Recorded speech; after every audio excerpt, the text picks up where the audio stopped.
Well, thank you. Ladies, nice job. Miss America organization is with us. They are on the Blood Center of Wisconsin phone banks, ready to get your calls at 784-KIDS, 784-5437.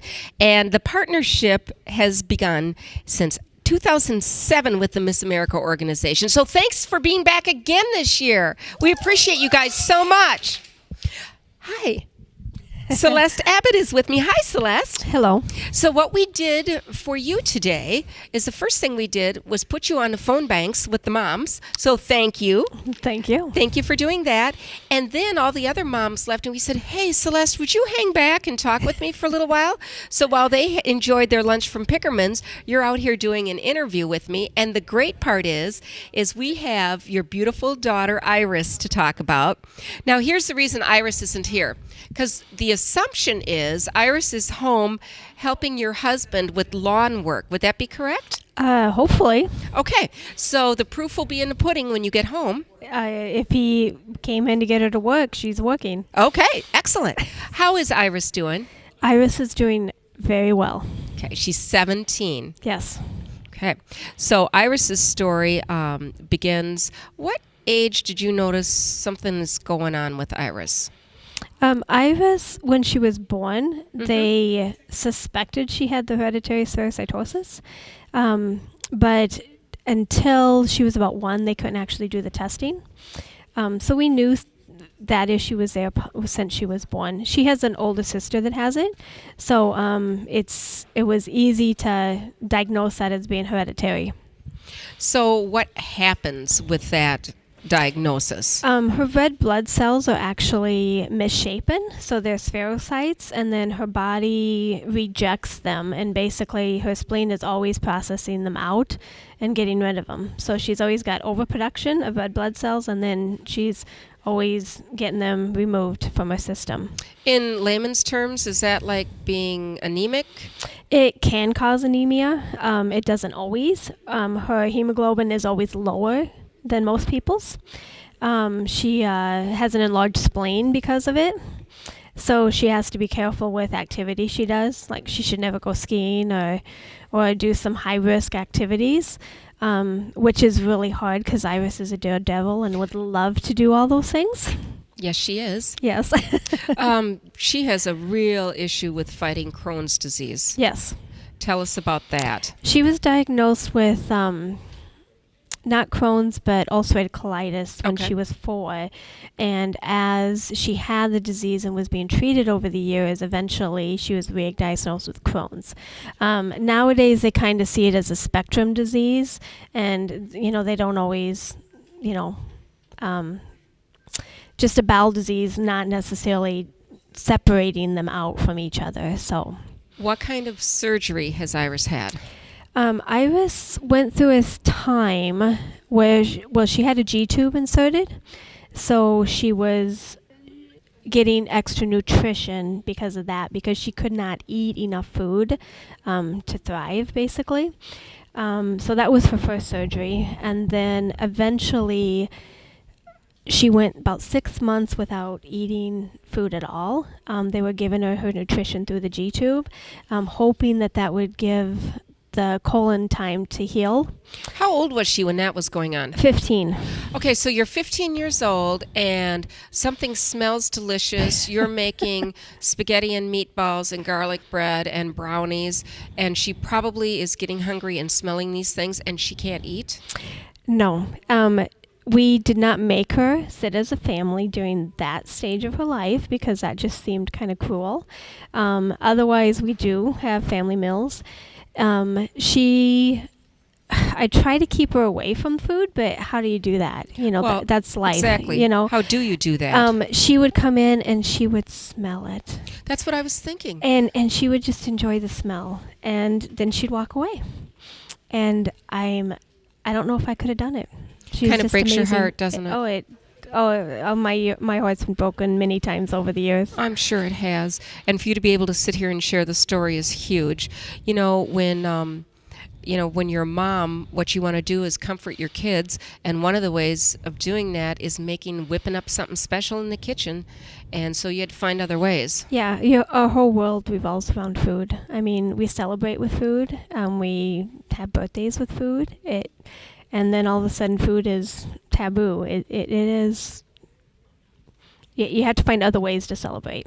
Because I don't know, and I don't have the words for some of the medical procedures, but basically Iris does not have a colon? No, because when she was 15, she then had her colon removed because it did not work to, let the colon rest, and it wasn't going to heal. Okay, so she has a bag. Yes. Okay. So does that mean that this Crohn's disease is gone? No, she will always have the disease, even though she doesn't have the symptoms as much anymore. If we don't keep treating it with medication, she has a chance that it will come back and then it would attack her small intestine. It's a very cruel disease. Yes. And as we were also having conversation, I said I have a favorite pharmacist that helps us out in our family, and you said how important a pharmacist is Yes. to the game plan. Yeah. One of the medications she's on right now causes nausea. So then she gets another medication just to help counteract the nausea. And it just, the medications will just sap her energy at least once a week because she takes them on a weekly basis. So one day a week she just doesn't feel well, and then she perks back up and we move on. You're listening to the Children's Miracle Network Radiothon, and 784-KIDS and 784-5437 is the phone number. And we would love to start hearing those phones ring. We know that they're working. We know we are. We just did a test on them. So give us a call, and let's prove that. It's 784-KIDS and 784-5437. Right now, the Miss America organization, a lot of lovely ladies are here just ready. First of all, they're listening very well. And now what we're going to do is continue to ask for your calls. And the number is 784-KIDS and 784-5437. And we have Miss Wisconsin just walked in. Hello and welcome. Hey, let's ring some bells here, girls. Hey. It was funny. The guys were trying to mouth that to me, and I totally didn't get that. But I get it now. I just had to look over it. Well, John, quit shaking your head at me. All right. So, Celeste, back to Iris and what she has been going through. Do you think it bothers her? It bothers her that she's, I hate to use the word different. Oh, we're all different. And sometimes I think it does. Other times she's been amazing at how well she just takes things in stride. Is she able to, I know you wouldn't talk about this in a general conversation, but with her close friends? Oh, yeah, definitely with her close friends. Even someone who's not real close, if she's having a one-on-one conversation, she'd be willing to share. She's 17 years old, and she has a real zest for living. And we were just talking about maybe some future plans, maybe someday what she would like to do. Does that scare you a little bit when she's ready to take this next step, and maybe after some school and after figuring out what she wants to do, she'll be leaving your household? Does that scare you? I hope that her father and I prepared her well for that next stage in life. So I am just real excited about seeing all that she can accomplish. I can't think of a better way to say it. You guys are amazing parents, and I hope when you go home the lawn work will be totally completed, because that would be nice, wouldn't it? It would be. Because it's probably going to rain anyway, so they should be out making hay while the clouds are out there, because the sun's not shining all over the place. I can't tell from in here. It's the Children's Miracle Network Hospital's Radiothon. We would love to make these phone rings, and we will do that. Now, the auction ends at 1 o'clock. We got the countdown. We got a half hour on the auction items, don't we? 31 minutes. So this is what we've been doing. We've had these wonderful gifts that you can purchase by going to cmnhospitalsradiothon.com. And then when you get there, you click on the tab for the online auction items. So there has been a swift competition that has been going on. Just when you think you can relax a little bit and you have the high bid, you have to keep checking, because that's not the case. And I know for sure that we have a coworker, and she's waiting for the last minute because she would like to knock John Stevenson's bid off. And I know because they were talking about this ahead of time, because they kind of told each other that they would be able to pick up the fun at Ho Chunk package. And John thinks he's going to get it for his wife, Deb. And then we have our business manager that would really like this package as well. And she's probably at home listening saying, Joni, quit talking about it because I have my strategy. Well, everybody has a strategy, and we'd love to invite them to go to CMN Hospital's Radiothon.com, the online auction, because in just a little less than a half hour, around a half hour, we'll be shutting down the bids, and the winners will be the winners. You know who the winners are the kids. What did Children's Miracle Network hospitals do for your family? Do you remember?